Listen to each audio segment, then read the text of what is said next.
So Eisenhower comes back in June of 1952 as a candidate, and he's got 2 months before the convention to try and deal and get delegates away from Bob Taft. Meanwhile, there's another political party in this country, and Harry Truman treated it as his personal property.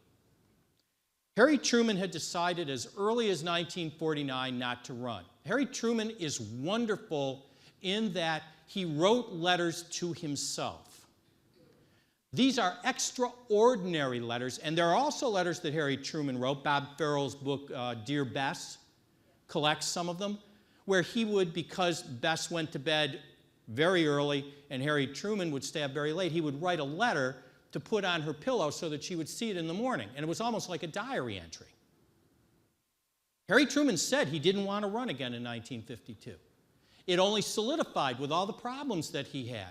But he was not about to give up his control of the Democratic Party. He was going to name an heir apparent. And this is almost like a comedy of errors because nobody wants it. And what we need to keep in context is it was nobody wanted to run against Bob Taft.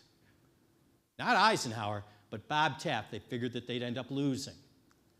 Truman's first choice is the Chief Justice of the Supreme Court, Fred Vinson, there in the picture. Vinson dressed for business, and I don't know what Truman's dressed for. This was actually down in Key West. Vinson came to the conclusion that his health would preclude him from running. And he dies just a few years later, so he must have known something. He tells Truman no, and Truman is disappointed because he saw something special in Vinson that people in Truman's staff didn't see. Clark Clifford didn't quite see this marriage as happening.